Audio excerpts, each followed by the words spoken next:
Yeah, so let me just explain the rules. So we're going into a tier maker today. Mm-hmm. And we are going to make a tier list out of, obviously, as you can see, we eloquently made custom tiers. Yes. Starting all the way at the top at peak MCU, going all the way down to garbage. We couldn't get the accent mark over the A, so it's garbage. Tier list might be racist a little bit. It's garbage. Yeah. Tier list might be a little racist for that. The point of this, but however, there are rules. Which I was about to say. Yes. The rules are we're doing movies first. Yes. And then we'll be doing shows afterwards. Special presentations do count as movies in this sense because they're pretty much just short films. And other than that, the TV shows are just going to be after. Yeah, we're going to like speed run them at the end.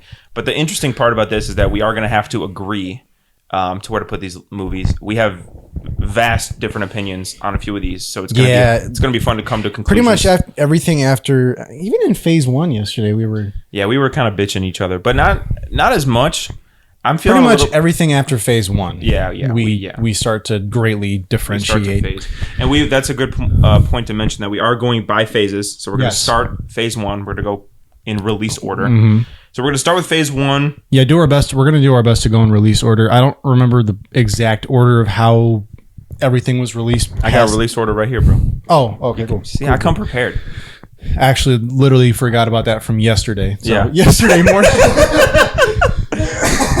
So our point is exactly correct. That this is basically a whole new episode. Yeah, right.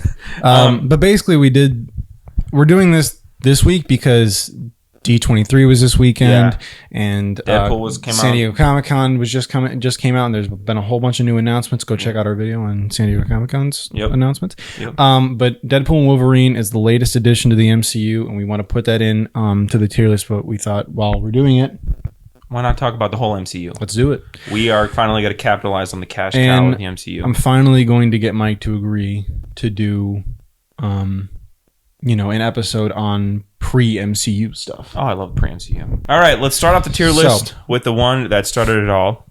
Iron Man, coming out in 2008. Mm-hmm. Starring Robert Downey Jr. Robert Downey Jr. Just that little actor that a lot of people seem to forget his name. Yeah, I guess he's playing Dr. Doom now. I don't know if you ever heard about that, but he's whatever. I honestly don't even think we need to do anything with this. It's just peak. The way that it just kicked off the entire MCU, Robert Downey Jr. Honestly, and I said this yesterday, but I wanted to elaborate more on this.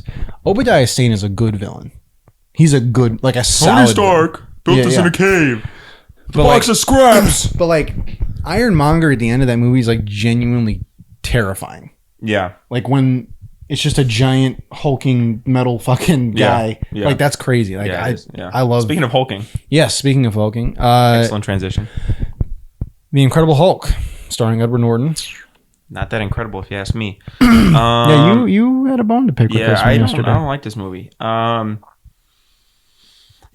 me start off. I made a point, and I'm going to stick to this point. It feels like the most out of place MCU movie because it does actually feel pre-MCU a bit. It doesn't feel like an MCU movie. We never see this Hulk again. We see Mark Ruffalo be Hulk the rest of the way through. And the only character that really gets screen time past this movie that's in this movie is Thunderbolt Ross, which is kind of ironic. There's not a lot about this movie that feels MCU-y. There's not humor.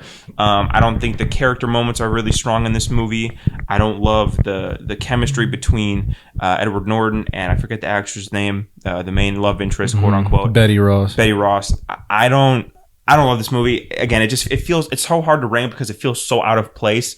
And Marvel kind of wants you to forget that this movie exists. They don't really. Yeah, they barely reference this movie even a little bit. I mean, they reference it once in Avengers. Yeah, in the first Avengers, which is the next appearance of Hulk, and then they kind of are like, all right. Literally after that, it's everything after this, the Hulk has a whole new identity. Yeah. Well, Abomination, no, because then I didn't watch She-Hulk, but I know Abomination does come back, and it is. Yeah, he was in Shang-Chi too. Yeah, yes, and it's still the same Abomination. He just looks a little bit different. Which is, whatever. But I guess. My case for this is that I recently did just rewatch this one because I was doing a little MCU rewatch, and the Incredible Hulk is obviously the second one in the MCU. So I did rewatch it. I don't think it's bad. I think I would put it. I do agree with you that it is I do agree with you that it does feel disconnected. Yeah. It doesn't feel like an MCU movie except for the fact that Robert Downey Jr. pops up at the end of the movie, and that's pretty much it. Right. Yeah. But like other than that, I mean, it's a good Hulk movie. I grew up as a Hulk fan. Like me and my cousins were really big Hulk fans. Yeah. As kids. Yeah. So like I guess that maybe plays some part of into it. But I don't think it's ass. I really don't. What's the one above ass we got? No bueno.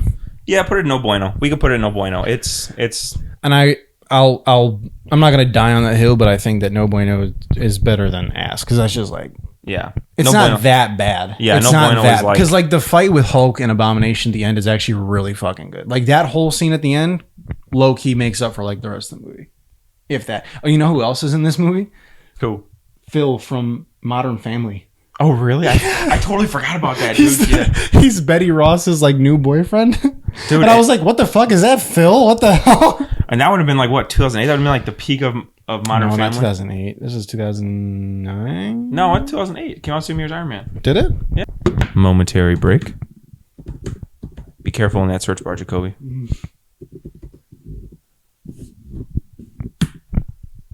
Damn. I was right. Okay. 1 year later.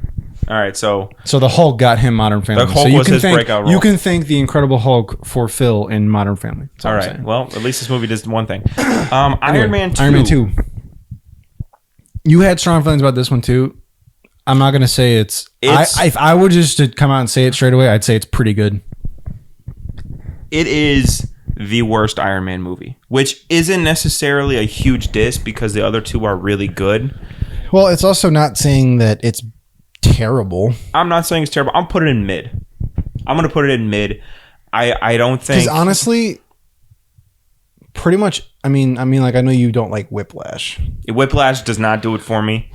But like they didn't flesh out. But come on, like the fight, like the War Machine Tony Stark fight at the end. War Machine is cool. That's peak. It is. The whole stuff with Hammer is good. Even the stuff with like my favorite parts about Iron Man 2 is like Tony battling with like his alcoholism and like the stuff with his heart and like him thinking he's gonna die soon. Yeah. And like him doing crazy shit. Like there's like the fight with War Machine and Iron Man in his house. They're like picking up dumbbells and swinging at it. Like that shit's cool. But like I do think that Whiplash was supposed to be like the main villain. Fell on his flat on his ass. And it didn't work. It did not work. I'm putting it in mid. I mean, I'll say mid just because I know like that's the highest you're gonna go, and the lowest I would go is probably pretty good. But well, this is I'd say mid's probably the lowest I'd go for that anyway. Yeah. Thor 1. You know I don't like the first two Thor movies. You are much nicer to these movies than I am. That's because I did love these movies growing up. I'm not gonna lie. Let me tell you what I did like. Chris Hemsworth, obviously, is great. I think this is a little bit before they figure out how to use Thor, but he's still good.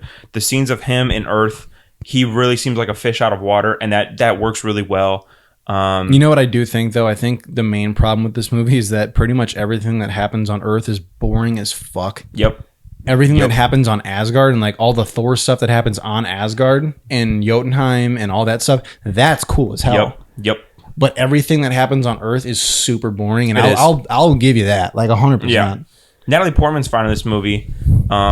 This is again Loki's first movie. Like, and Loki. Yeah. In this movie, Loki, he's peak Loki. In this. Yeah, he's really good. So I'll put it in no bueno, probably. Nah, mid. I do with mid. I'll give you low mid. Yeah, because that whole opening part where they go to Jotunheim and fight the frost giants and that is badass. Like, come on, yeah. And then the whole end scene where he breaks the Rainbow Bridge and he's whatever. Like Loki is sacrifices himself or whatever. Yeah. Definitely doesn't appear in 8 more movies. And TV series. Right. Gets his own show. 2 seasons. The god of stories now. Right. He's so dubbed. Captain America. This one shocked me yesterday because like, what the fuck are you talking about? It's pretty good. This movie's peak. It's pretty good. It's not peak. It's. You know what? I said this yesterday. I'm going to say it again for our people listening for the first time. But us, everybody but us. Yeah.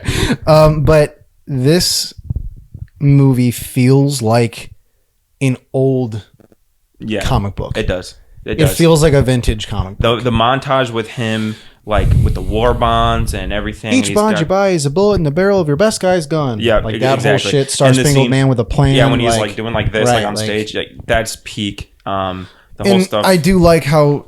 Oh, also I said this yesterday. The best Captain America suit in any of the movies.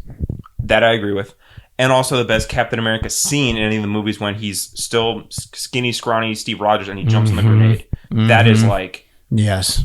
If you want to tell the character of or Steve even Rogers, the part where right where Erskine is telling him why he was chosen. Yeah. And he's like, whatever, like, but he says like, not to have great power, but to be a good man or whatever. That whole part. That's... Yeah. I love this movie. I'm pretty good.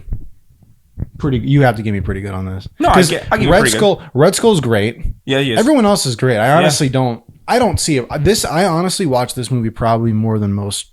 Peggy Carter's really good too. It's Haley Atwell. Super weird that he dates his niece in a few years, but dates her niece. You mean? Yeah. Yeah. I'll give you pretty good. Pretty good. It's pretty good. Movie. Yeah. Avengers. Okay. Avengers. Come on. Now. Don't even need to talk about it. Don't even need to talk about it. So that is. We don't even really need to, I guess, touch on the Avengers. But if we had to, for anybody out there who disagrees, how are you going to literally? This movie made superheroes cool in modern media. The cultural impact of this movie is greater than any superhero movie ever made. Period. Like, sorry.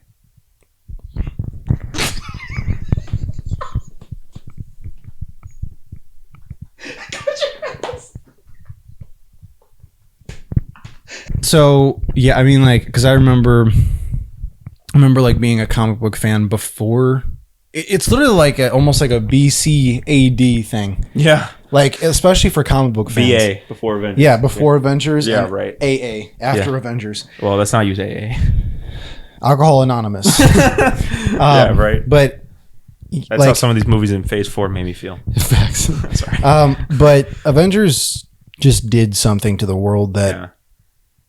Honestly, like it just has such a big impact. Yeah. Because like I remember you talking about like me and you both have memories of being in school, young kids in school. It was finally cool to be a nerd. Yeah, it was like, and like I remember kids that usually would make fun of us for being nerds about that shit are asking us questions about the Hulk and about Iron Man and about Captain America, and it's like all this shit. It's like, damn, y'all actually give a fuck about this now? Like, yeah, this shit's cool. I mean, I think when Kevin Feige but when he like laid down the framework for the MCU, the Avengers was kind of his magnum opus. Mm-hmm. This was, and again, obviously, I think Endgame was the magnum opus. I'm saying like his magnum opus in the sense that I don't think anybody thought it was going to get to Endgame before this. This was his this is his big first goal, and that shit smashed. And that I think after Avengers, Endgame was like magnum. Endgame that was like okay, well this shit worked, and now we're gonna do cranked up to 11. Yeah.